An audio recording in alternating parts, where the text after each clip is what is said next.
मुंबई सपनों की महानगरी है, सभी जानते हैं।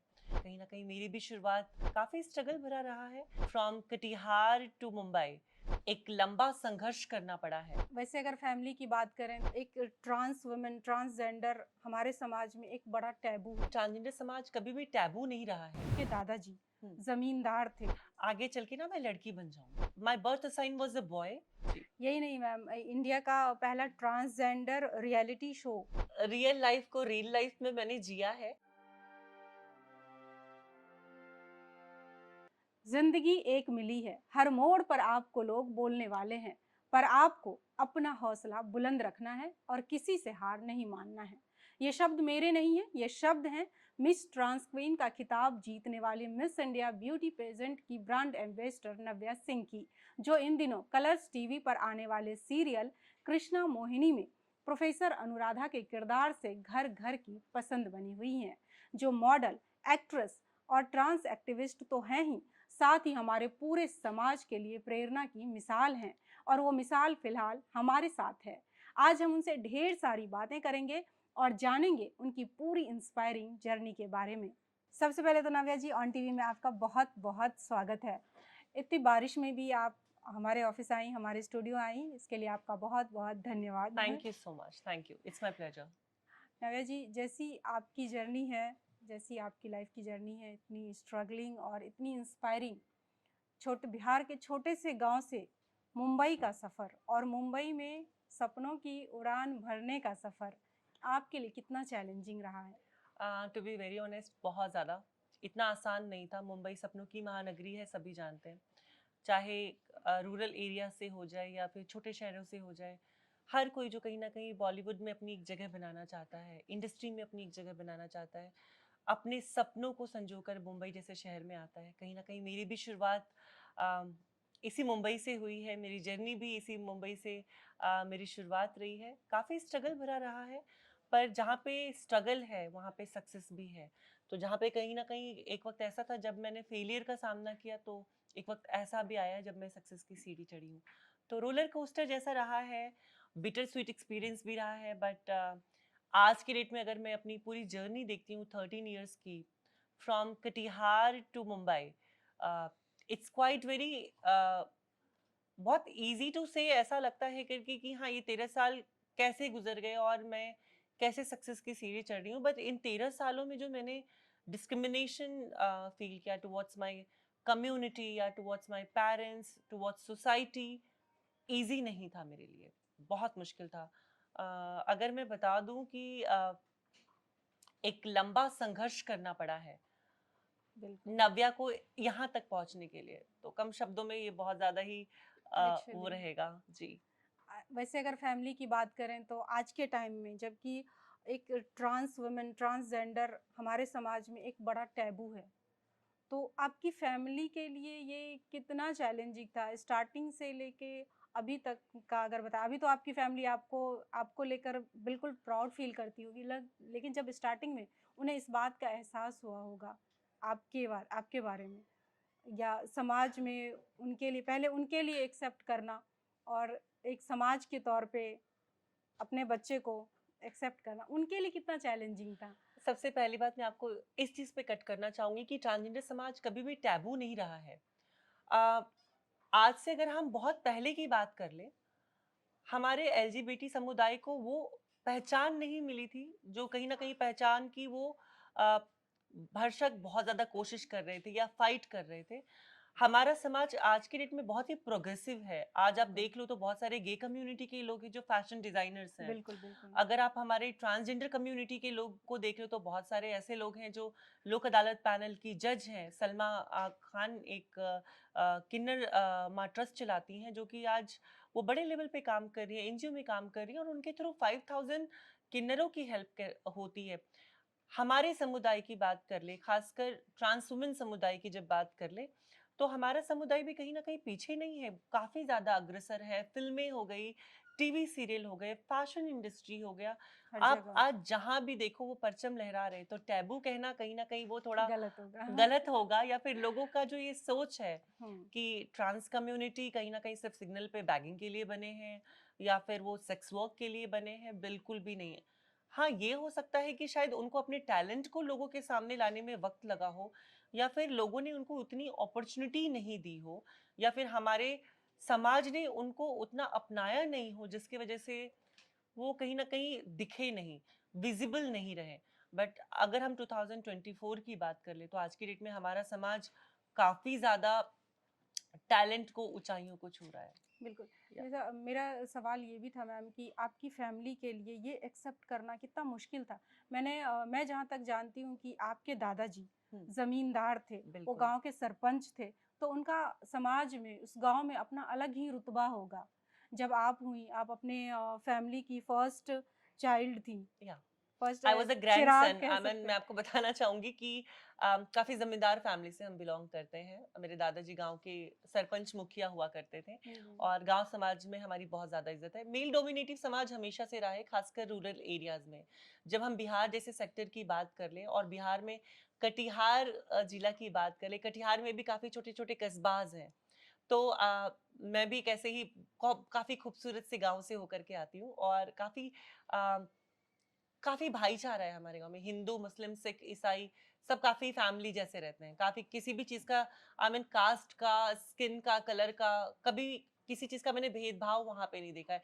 तो मैं एक ऐसे गाँव से आती हूँ जहाँ पे कम्युनिटी में प्यार है, लव है।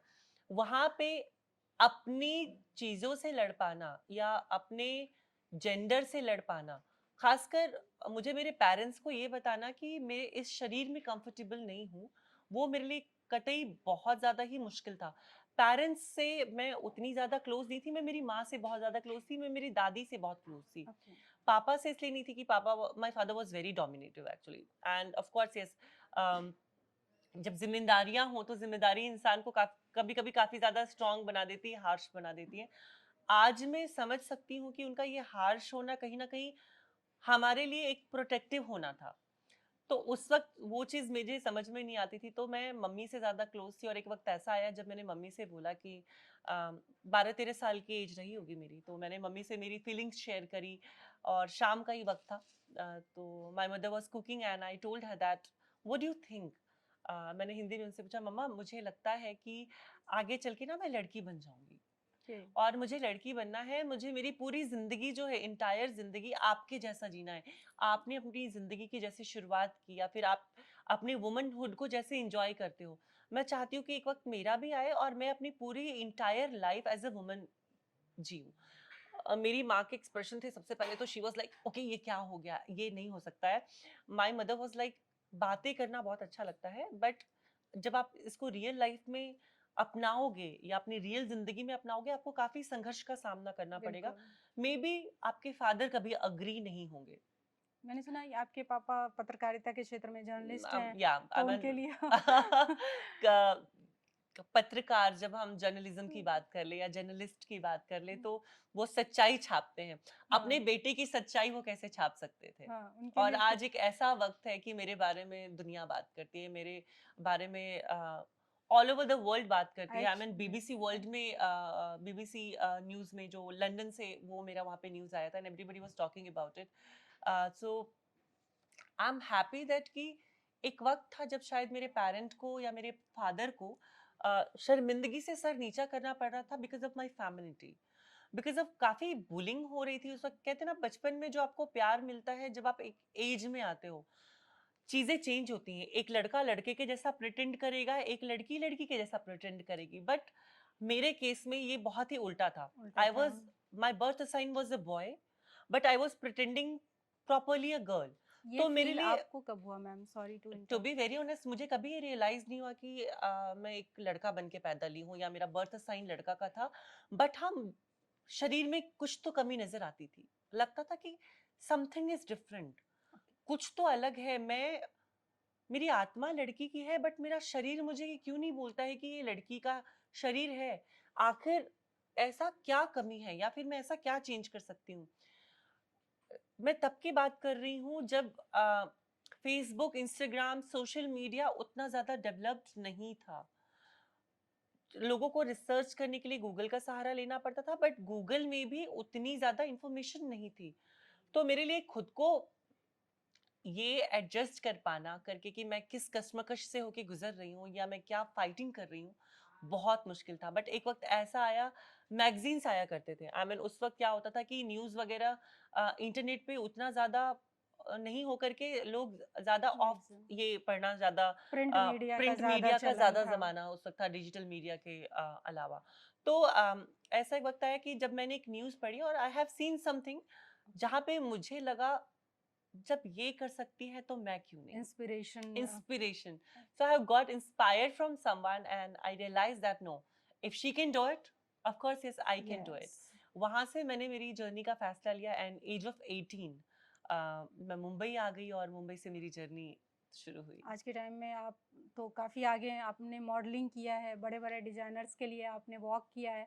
उस एक्सपीरियंस के बारे में कुछ शेयर करें? To be very honest fashion का हमेशा से क्रेज था, फैशन के लिए हमेशा से मैं पैशनेट थी, हमेशा से चाहती थी कि मिस इंडिया या एक वक्त ऐसा आएगा जब मैं मिस इंडिया को रिप्रेजेंट करूंगी मिस यूनिवर्स या मिस वर्ल्ड में। टचवुड मैं बहुत ही ब्लेस्ड सोल हूँ कि एक वक्त ऐसा आया जब मैं 2027 में मिस ट्रांस क्वीन इंडिया की ब्रांड एम्बेसडर बनी। बिहार में जनरल नॉलेज आता है जहाँ पे बच्चों से क्वेश्चन पूछा जाता है कि हाँ, आप हाँ, बताओ बिहार की पहली मिस ट्रांस क्वीन इंडिया कौन है। कौन है तो आई एम तो वेरी ब्लेस्ड कि वहाँ पे मेरा नाम है। वाओ! और दैट्स ग्रेट। ये मेरे लिए एक बहुत बड़ी अपॉर्चुनिटी है कि एक रूरल एरिया से आकर समाज में बॉलीवुड में अपनी पहचान बनाना, ग्लैमर इंडस्ट्री में अपनी पहचान बनाना। मैंने बहुत बड़े बड़े डिजाइनर्स के लिए वॉक किया है, मैंने पद्मश्री वेंडल रॉड्रिक्स के लिए वॉक किया as a showstopper, Bombay Times में मैंने अर्चना कोचर के लिए as a showstopper walk किया है। और उनके लिए वॉक करके जो मुझे एक एक्सपीरियंस हुआ मॉडलिंग इंडस्ट्री में, आई कांट टेल यू कि उनके लिए ऐश्वर्या राय और बहुत सारी सुष्मिता सेन जैसी जो आज दिग्गज सेलिब्रिटीज हैं, दिग्गज हैं। वो उनके लिए as a showstopper walk करी है। और सेम उसी प्लेटफॉर्म पे मैं एज अ शो स्टॉपर जब मुझे वॉक करी तो मुझे लगा हाँ, दिस इज जो मुझे हमेशा से लाइफ में चाहिए चाहिए था। था। जी। यही नहीं मैम, इंडिया का पहला ट्रांसजेंडर रियलिटी शो हम्म। प्रोजेक्ट एंजल्स, जी हाँ। उसको आप होस्ट कर चुकी हैं। जी हाँ। जी हाँ। उसके बारे में भी कुछ ओ बताइए? माय गॉड, ये जो प्रोजेक्ट है ये मेरे लिए बहुत इमोशनली मैं इसके बहुत करीब हूँ। कभी भी जब इसके बारे में बात होती है, आज तक आपने बहुत सारे रियलिटी शोज देखे होंगे, बट प्रोजेक्ट एंजल्स एक ऐसा रियलिटी शो है जहाँ पे एक ट्रांस वुमेन होस्ट कर रही है, जहाँ पे 9 ट्रांसजेंडर वुमेन है जो काफी मल्टी टैलेंटेड है। वो उनकी ब्यूटी दिखा रहे हैं, उनका टैलेंट दिखा रहे हैं, उनकी कहीं ना कहीं लाइफ से जुड़ी हुई जर्नी दिखा रहे हैं। बॉम्बे में काफी ज्यादा, पूरे बॉम्बे में होर्डिंग्स लगे थे। हम आज तक देखते आए हैं कि ए लिस्टेड सेलिब्रिटीज के होर्डिंग्स लगते हैं। मुंबई पर जब हर मैंने होर्डिंग्स खुद पे को बॉम्बे के हर बड़े बड़े होर्डिंग्स में नव्या देखा, सिंह बिल छाई बोर्ड हुई में है। देखा नव्या सिंह और उसके साथ 9 multi talented beautiful trans women है। सीजन 1 को मैंने होस्ट किया था और ये मेरे दिल के बहुत करीब है, तो काफी अच्छा एक्सपीरियंस रहा। या आने वाले प्रोजेक्ट के बारे में अगर कुछ बताना चाहें, मैंने सुना है आप ओटीटी पे भी आने वाली हैं। जी हाँ, फिलहाल तो मैं कृष्णा मोहिनी कर रही हूँ, आप मुझे कलर्स पे हाँ, देख कृष्णा सकते मोहिनी में हैं। आपका काफ़ी दमदार किरदार है, जी हाँ, अनुराधा जी हाँ। के रोल में आप हर जगह छा रही हैं। अपने रियल लाइफ को रियल लाइफ में मैंने जिया है and it is so beautifully, I can say कि जब मैंने स्टोरी सुनी, जब मेरे पास ये कास्टिंग के लिए मेरे पास कॉल आया था प्रोडक्शन हाउस से कि Navya ma'am we want to cast you for a professor Anuradha, और जब मैंने स्क्रिप्ट सुनी तो मैं काफी इमोशनल हो गई। मुझे लगा ओ माय गॉड, ये तो सेम मेरी स्टोरी जर्नी है। एक रियल वक्त स्टोरी। ऐसा था कि जब मैं इस जर्नी से होके गुजर रही थी और ये एक ऐसा शो टेलीकास्ट कर रहे हैं जहाँ पे एक छोटा सा बच्चा है जो कहीं ना कहीं यही इमोशनली गो थ्रू कर रहा है, उसको पता नहीं है कि उसकी रियल आइडेंटिटी क्या है। और मैं एक मेजर भूमिका उसमें करती हुई नजर आ रही हूँ जहाँ पे आप देख पाएंगे कि कैसे मैं उस पर्सन की लाइफ में आती हूँ और आने के बाद उसकी पूरी जिंदगी का जो पर्सपेक्टिव है, मैं उसको जिंदगी जीने का एक नजरिया देती हूँ, उसके सेल्फ वर्थ से उसको रियलाइज कराती हूँ, उसको एहसास कराती हूँ कि आप जो भी हो खुद को एक्सेप्ट करो। तो वो एक काफी मेजर सा रोल है, आप मुझे देख सकते हैं, इट इज सो ब्यूटीफुली या। और मैम आने वाले प्रोजेक्ट के बारे में कुछ बताएंगे तो? फिलहाल बहुत जल्दी ही आप मुझे ओटीटी में भी देख पाएंगे जहाँ पे मैं एक बहुत ही दमदार सा कैरेक्टर करती हुई आपको दिखूंगी, बट मैं उसके बारे में ज्यादा आपसे नहीं ओके। बात कर सकती हूँ क्योंकि अभी हमारा शूट ऑन एयर नहीं हुआ है। तो या ओके, आने वाले दिनों में बॉलीवुड की बात करें तो अभी आप टीवी पे छाई हुई हैं, मैगजीन में छाई हुई, हर तरफ छाई हुई। बॉलीवुड की बात करें तो वहाँ पर आप किस एक्टर के साथ काम करना पसंद करेंगी? कौन है जो आपका फेवरेट है?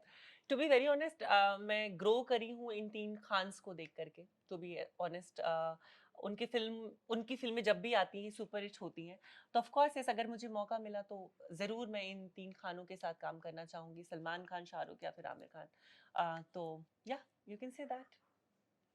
और मैम जैसा कि आज आप काफ़ी आगे हैं, अपने सपनों की उड़ान भर चुकी हैं और उसको रफ्तार दे रही हैं। लेकिन जैसा कि आपने बोला कि आपका गाँव काफ़ी अच्छा है, वहाँ के लोग काफ़ी ज़्यादा जो है आप सपोर्टिव है हर किसी के अभी लिए। सपोर्टिव है। टू बी वही वेरी ऑनेस्ट, जब मेरी शुरुआत हुई थी, जब मैं ना 12-13 साल की रही होंगी, पंजाबी कंजर्वेटिव से हूँ, तो गुरुद्वारे हमेशा जाया करती थी, कीर्तन किया करती थी। एक वक्त में, आज मैं आपको एक बात बताना चाहूंगी कि एक वक्त में आज जो आप मुझे सुन रहे हैं, एक वक्त में ये वॉइस मेरे लिए श्राप था। सो इसी वॉइस की वजह से कई बार मुझे बुलिंग मिला है, कई बार रिजेक्शन मिला है, डिस्क्रिमिनेशन मिला है। मेरे मदर फादर पे लोग ना हंसा करते थे।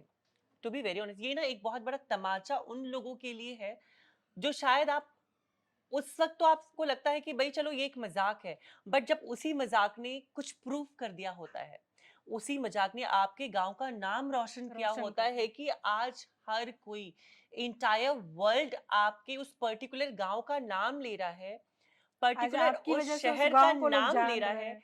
और कह रहा है कि भाई उस गांव, उस रूढ़िवादी समाज से एक पर्सन आई है जो ना सिर्फ अपने जेंडर के लिए फाइट करी है, अपने अस्तित्व के लिए फाइट की, बल्कि उसने उस गांव का नाम भी रोशन किया है। तो आई एम वेरी प्राउड कि एक वक्त था जब मेरे पेरेंट्स पे लोग हंसा करते थे, और आज एक वक्त है लोग मेरे पेरेंट्स को कहा करते कि हमने आपकी बेटी को आज टीवी सीरियल में देखा, आज हमने आपकी बेटी का एड देखा, न्यूज़ देखा, कमर्शियल देखा। तो इससे बड़े प्राउड की बात मेरे लिए उन्हें भी कुछ नहीं हो प्राउड सकती फील है। होता है, गाँव बिल्कुल, वालों को भी बिल्कुल, प्राउड फील होता है। बिल्कुल। और मैम जैसे आप जब मुंबई आई, हुँ, गाँव से मुंबई आई, जी। आज से करीब 16 साल पहले आप मुंबई आई, 15-16 14, साल। 14-15 इयर्स, या। Okay, 14-15 years old.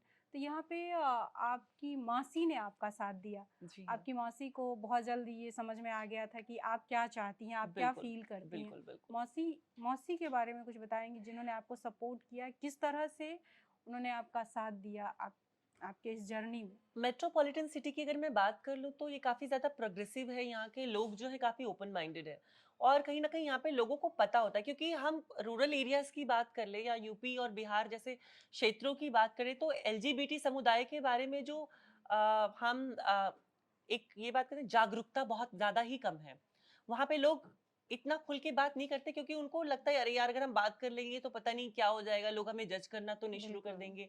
बट जब हम मेट्रोपॉलिटन सिटी की बात कर लेते हैं तो यहाँ पे एक्सेप्टेंस बहुत ज़्यादा है according to rural role areas. बिल्कुल। तो जब मैं मासी के घर आई तो मासी को समझते देर नहीं लगी कि मैं किस चीज़ से होके गुज़र रही थी। बाय द वे वो मेरी फैमिली का हिस्सा है, तो she was knew it since before. Okay. तो जब मैंने उनको अपने बारे में बताया कि मासी मैं इस तरह से सोचती हूँ या मेरा थॉट प्रोसेस ये है, तो मासी ने मेरे घर में फ़ोन किया एंड शी सेड कि she wants to live her life as a woman. Why don't you give her a chance? Why don't you give her that कि वो खुद को प्रूव कर सके?